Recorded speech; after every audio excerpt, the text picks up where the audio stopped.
जिल्हा क्रीडा विभागातर्फे जिल्हा युवक महोत्सव निमित्त स्पर्धा उद्घाटन याबाबत अधिकृत अशी की आज दिनांक 7 नोव्हेंबर 2025 रोजी जिल्हा क्रीडा विभाग व क्रीडा व युवा सेवा संचालनालय महाराष्ट्र राज्य पुणे क्रीडा व युवक सेवा नाशिक विभाग नाशिक व धुळे जिल्हा क्रीडा विभाग कार्यालय यांच्या संयुक्ताने जिल्हा युवा महोत्सव या ठिकाणी महोत्सवाचे उद्घाटन धुळे शहरातील एसएसपीएस इंजिनिअरिंग कॉलेज येथील सभागृहात आज उद्घाटन करण्यात आले। तर प्रसंगी या ठिकाणी जिल्हा परिषद माजी अध्यक्षा तथा भाजपा महिला ग्रामीण जिल्हाध्यक्षा धरतीताई देवरे, छत्रपती पुरस्कार प्राप्त तथा सेवानिवृत्त समाज कल्याण अधिकारी विलास करडक, मानसी माने, उमेश चौधरी, श्रीधर कोठावदे, राज्य संघटन आयुक्त क्रीडा अधिकारी एम.के. पाटील, क्रीडा अधिकारी रेखा पाटील, स्वप्नील बोर्डे,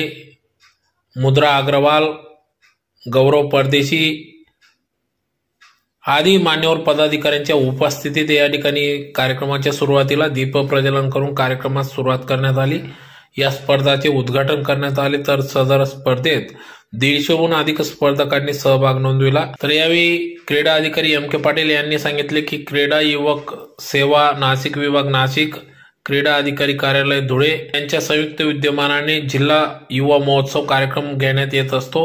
दरवर्षी हा कार्यक्रम या ठिकाणी पार पडतो। तर त्यानिमित्ताने या ठिकाणी विविध स्पर्धांचे आयोजन करण्यात येते। या स्पर्धेत मोठ्या संख्येने स्पर्धक सहभागी होतात, त्यांना बक्षीस देखील देण्यात येत असते। तर या जिल्हा युवा महोत्सवच्या माध्यमातून स्पर्धकांना त्यांच्या सुप्त गुणांना कलांना वाव देण्यासाठी सदर हा उपक्रम महाराष्ट्र शासनाच्या वतीने घेण्यात येत असतात। त्यातलाच एक भाग म्हणून या जिल्हा युवा महोत्सवाचे आयोजन करण्यात आले असल्याचे त्यांनी सांगितले। तर या प्रसंगी या ठिकाणी या स्पर्धेतून निवड झालेले स्पर्धक हे नाशिक विभाग स्तरावर आपलं प्रदर्शन करतील, त्यानंतर तेथून राज्य स्तरावर पुणे येथे सहभाग घेतील, त्यातून निवड झालेले युवक युवती राज्य स्तरावर आपले प्रदर्शन करणार आहेत। तर स्पर्धेत लोकनृत्य, लोकगीत, वक्तृत्व स्पर्धा, चित्रकला स्पर्धा, विज्ञान स्पर्धा असे अनेक उपक्रम या स्पर्धेच्या माध्यमातून या ठिकाणी स्पर्धकांनी सहभाग नोंदविला।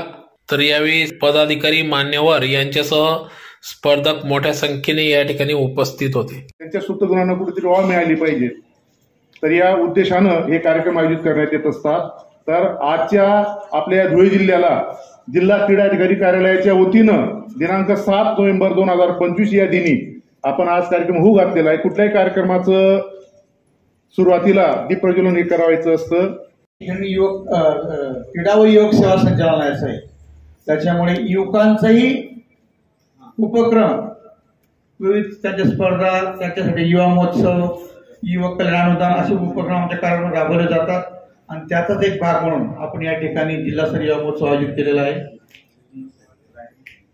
15 ते 29 वयोगटातील युवक युवती यात सहभागी होऊ शकतात आणि त्यांना सुप्त गुणाचा वाव मिळावा, त्यांच्यातले गुण हेरून जिल्ह्याचा आपला चांगला संघ आपण या ठिकाणी निवडणार आहोत। जिल्हा झाल्यावर त्यांना पुढील स्तरावर सुद्धा त्यांना संधी आहे। जिल्हा झाला विभाग होणार आहे नाशिकला, विभाग झाला राज्य होणार आहे, राज्यानंतरही राष्ट्रीय स्पर्धा राष्ट्रीय युवा महोत्सव आयोजित केला जातो। शासनातर्फे युवकांचा आपण जास्तीत जास्त जिल्ह्यात आपण दरवर्षी पाहिलं तर प्रतिसाद चांगला आहे। या ठिकाणी आता 150च्या जवळपास युवक युवती आपले सहभागी झालेले आहेत, कारण या ठिकाणी कुणालाही संधी नाही। कलाकार जे म्हणजे वेगवेगळे विषय आहेत, लोकनृत्य, लोकगीत आहे, वक्तृत्व स्पर्धा आहे, निबंध स्पर्धा आहे, चित्रकला स्पर्धा आहे, असे अनेक उपक्रम आहेत। आणि या ठिकाणी मागच्या वर्षी सुंदर असा उपक्रम राबवला आपण। मागच्या वर्षी ह्या सालामध्ये कार्यक्रम झाला आणि यावर्षी या ठिकाणी होत आहे। तर या ठिकाणी आपला उपक्रम झाल्यानंतर मॅडम पुन्हा आमंत्रित करतो की आपण या ठिकाणी मुवमेंट देऊन त्यांना सत्कार करणार आहोत। जिल्ह्याचा चांगला संघ विभागात जाणार आहे, तर त्या प्रसंगी आपण उपस्थित राहावे आता प्रथम आपण आमंत्रित करतो। आणि युवकांचे जे उपक्रम आहेत त्याचा एक मोठा पार्ट आपण या ठिकाणी घेत आहोत। आम्ही शालेय स्पर्धा घेतच असतो, पण त्या हा नाविन्यपूर्ण उपक्रम आमच्या कार्यालयात होतात। आपण सगळ्यांनी चांगला संघ परीक्षकांना विनंती करतो की कुणावर अन्याय होणार नाही आणि चांगले युवक युवती जिल्ह्यातून विभागाला जातील अशा आपण सगळ्यांना काळजी घ्यायची आहे। सगळ्यांना या ठिकाणी उपस्थित झालेले सगळ्यांना क्रीडा व युवक कल्याण हा एकच विभाग आहे. पण क्रीडा विभागाला प्रचंड अनुदान दिलं जायचं, मदत दिली जायची, पण युवक कल्याण थोडंसं निग्लेक्टेड सारखं होतं. तर त्यावेळेस मी छत्रपती युवा पुरस्कार विजेता महाराष्ट्र शासनातला पहिला उत्तर महाराष्ट्र पुणे विद्यापीठातला, तर ह्या महाविद्यालयानं मला घडवलं आणि आजही संधी या महाविद्यालयामुळे अत्यंत ऋण आहेत या महाविद्यालयाचे, संस्था चालकांचे. तर मित्र हो, युवक महोत्सव हा युवकांच्या सुप्त कलागुणांच्या विकासाकरता हा युवा महोत्सव घेतला जातो. आणि हा युवा महोत्सवामध्ये आपल्या खानदेशात जर आपण बघितलं, जे ठाणेरे भारतरत्न लता मंगेशकर यांचा आजो, नंतर शिरपूर तालुक्यातील स्मिता पाटील या आंतरराष्ट्रीय कीर्तीच्या ह्या भगिनी, या माता भगिनी आपल्या ह्या भारत देशाला अत्यंत आदर्शवत कलाच्या माध्यमातून परिचित झालेले आहेत.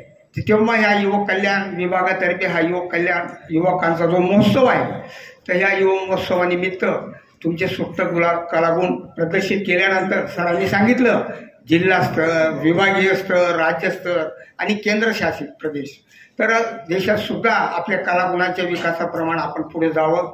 सगळ्यांना याबद्दल मी हार्दिक शुभेच्छा व्यक्त करतो. जय हिंद.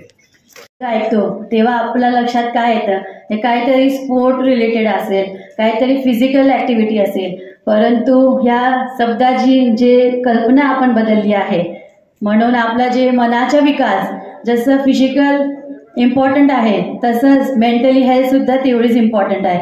मनाचा विकास पण झालाच पाहिजे. आज या ठिकाणी आपण अनेक स्पर्धा या ठिकाणी आयोजित केली आहे. त्या स्पर्धेच्या माध्यमातून तुम्ही सगळे आपला मधला जो टॅलेंट आहे, जो स्किल आहे, तुमच्यामधला जो विचार आहे ते तुम्ही या ठिकाणी दाखवणार आहे.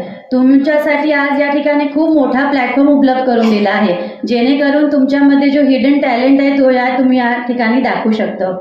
आज या ठिकाणी आपला भारताच्या राष्ट्रगीता वंदे मातरम याला 150 वर्ष संपन्न झाले आहे आणि आपल्या भारताच्या हॉकी स्पर्धा क्रीडा स्पोर्ट्सला पण 100 वर्ष झाले आहे. या ठिकाणी तुम्ही सगळे युवक आहेत, तुम्हाला सगळ्यांना माहिती असेल मागच्या वीकला जो क्रिकेट झाला वर्ल्ड कप, त्याच्यात आपली महिला वुमेन्स टीम पहिल्यांदा पार्टिसिपेट केलं आणि ते जिंकले आणि आपल्या इंडियाचं नाव त्यांनी रोशन केलं. आपल्या सगळ्यांना त्याच्यासाठी एक मोठा गर्व आहे की त्यांनी आपलं देशाचं नाव रोशन केलं आहे. त्या ठिकाणी जर आजची परिस्थिती बघितली तर जेव्हा आपल्याला शाळेत या कॉलेज कोणता तरी प्रोजेक्ट दिला तर आपण काय करतो, गुगलवर जातो, सर्च करतो आणि नोट्स लिहितो, बरोबर की नाही. परंतु आधीचे लोक लायब्ररीत जायचे, बुक्स वाचायचे, त्याच्यामधून नोट्स घ्यायचे, कलेक्ट करायचे आणि त्याच्यानंतर ते प्रोजेक्ट कंप्लीट करायचं. आज काळ बदलला आहे, मोबाईलची जरी गरज पडली पण आपल्याला माहिती पाहिजे की आपल्याला ते मोबाईल किती वेळ बघायला पाहिजे. 2-2 तास फक्त मोबाईल स्क्रॉल आपण करू शकत नाही. आपल्याला कधीतरी त्याची लिमिटेशन हवी असते आणि जेवढं आपल्याला इम्पॉर्टंट आहे तेवढंच मोबाईल बघायचं. आज या ठिकाणी आपण या प्लॅटफॉर्मच्या माध्यमातून बरेच अनेक विविध तुम्ही कार्यक्रम करणार आहे आणि तुम्ही मोठे स्वप्न बघा, पण ते मोठे स्वप्न पूर्ण करायचा विश्वास तुमच्यामध्ये झाला पाहिजे. आणि आज या ठिकाणी आपल्या सर्वांना मी भविष्याची वाटचालीसाठी शुभेच्छा देते. All the best. आणि आयोजकांनी मला या